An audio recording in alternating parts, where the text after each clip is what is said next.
Team Canada's Anthony Cirelli and Darcy Kemper left their respective games on Tuesday night. Neither situation, however, is expected to impact their availability for the Winter Olympics. Cirelli blocked Brandon Hagel's shot in the second period before playing just a single shift in the third. According to our insider Pierre, LeBrun, Cirelli should play next game.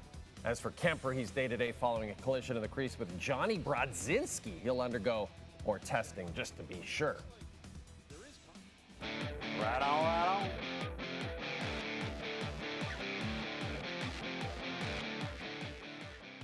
And speaking of our hockey insider, Pierre LeBrun, he joins me now for our weekly visit. And Pierre, let's stick with the Olympics. Seth Jones, U.S. Olympic team announces it. He will not be playing at the Olympics due to injury. He was replaced by not Lane Hutson of the Montreal Canadiens, but Jackson LaCombe of the Anaheim Ducks. And I know a lot of Habs fans are confused by this. Quite frankly, Pierre, I feel like a lot of hockey fans are confused by this. Can you explain the decision?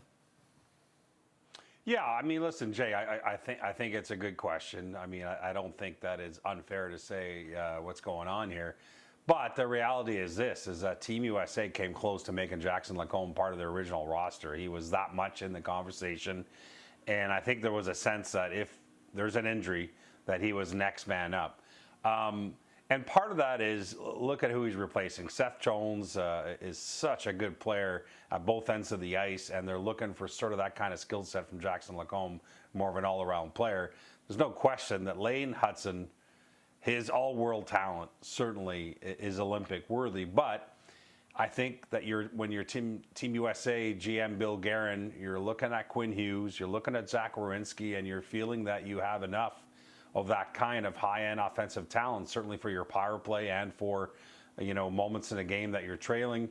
And so I really feel that this was more about who's replacing whom in terms of the skill set. But listen, I get Habs fans and other fans of Lane Hutson asking the question why he's not there. That's, there are a lot of people who would have him there. And I think it's worth mentioning, Pierre, for those of us who lived in the Eastern time zone, we don't get to see Jackson LaCombe very often. Pat Verbeek will tell you, he signed him to a big extension at the beginning of the season. This is a terrific young defenseman, so he's no slouch by any stretch. I think that's bang on. And I think really if he's playing in a different market, I think this is less of a story on this day. Again, that's not to say Lane Hutson shouldn't have his backers for his electrifying game, but LaCombe is so solid in what he does. He's just a different kind of player. It's not apples to apples when you compare both players. And by the way, the biggest snub of all at the time when the U.S. announced its roster on January 2nd was Adam Fox. Let's be real. The fact that he wasn't named, and the reason that he wasn't in the mix this time is that he's on LTIR and he's not expected back until likely after the Olympics, so he wasn't an option this time around too. But my point is, it's not just Lane Hutson here who's been overlooked, although certainly he's a snub, but Adam Fox originally, that certainly was a surprising name for a lot of people around the hockey world. And then, Pierre, you reported on Wednesday that Team Sweden, is now operating as if it will not have Jonas Brodin of the Wild or Leo Carlsson of the Anaheim Ducks. So that's a big loss, obviously, but maybe that's not all they might be missing, Pierre?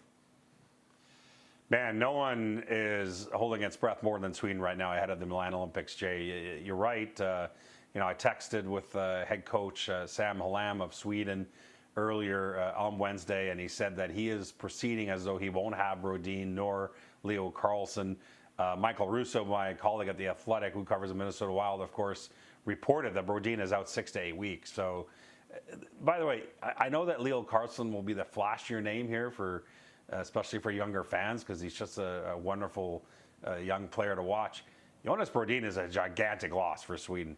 I'm going to tell you right now, there's only a handful of players probably in the whole league that I can think of that give Connor McDavid fits, and he's one of them. Jonas Brodin, as a matchup guy, is an absolute nightmare for the top offensive players in the world, and so that's a massive loss for Sweden. But in the meantime, they've got other injured guys. Victor Hedman still on the mend. Erik Karlsson, he's getting closer. Captain Gabriel Landeskog, no update on him. Joel Eriksson Ek, who's on the mend, he should be back soon. Of course, William Nylander. they're holding out hope for all those guys to be back for the Olympics. I don't know if they all will, and certainly Landeskog is really the big story there. They really want their captain. I think Hedman will be back, but I'm not sure yet on Landeskog. So Sweden really getting hit hard by injuries with Milan just around the corner. Pete DeBoer. He's a lawyer, he's a hockey coach, and right now he's unemployed, but he's been a pretty darn valuable resource for GM Doug Armstrong of Team Canada. You spoke to Pete DeBoer for a piece in The Athletic this week. What did he have to say to you, Pierre?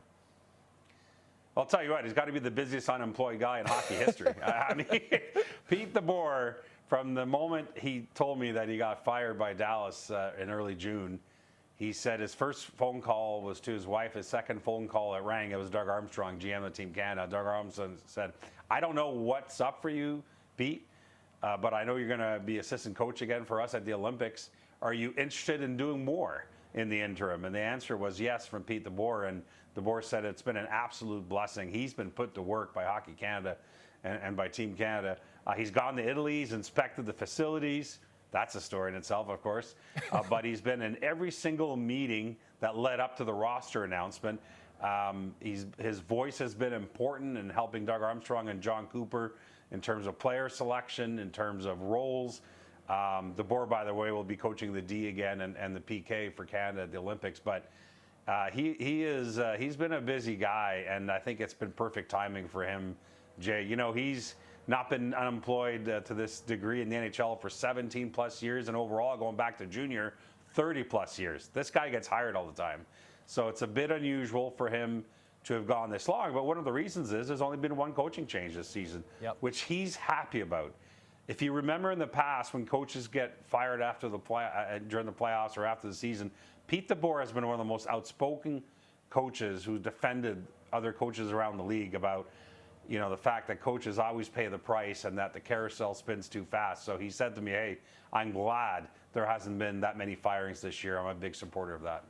That's great to hear, and I can't wait to read that in The Athletic. And Pierre, we saw a few trades this week. Sunday, Rasmus Anderson finally got dealt to the Las Vegas Golden Knights. Kiefer Sherwood on Monday gets sent to the San Jose Sharks. And I thought to myself, here we go. We're about to get a flood of deals leading into the Olympic roster freeze. And yet, that may not happen, Pierre, because there's a little thing happening in the NHL right now that's called parity that might be slowing it up, right? Yeah, that's Gary Bettman's brand, although I believe he calls it competitive balance. Yeah, I mean, listen, I still think there are more moves to come before the February 4th Olympic trade freeze, but not as many as some teams would like. And the reason for that is that, you know, I spoke to a GM today, you know, he's out there on the market looking for a forward, and he says, you know, there are teams he's calling and says, well, we're not ready to quit yet. Or, you know, we want to get to February 4th and see where we are, and then we'll decide if we're sellers. And he's getting a lot of that from his colleagues around the league. So, and just look at the standings. You'll know why. I mean, think of Columbus. They made the coaching change last week because they believe that they have a run in them and they can jump back in the race. Ottawa hasn't given up.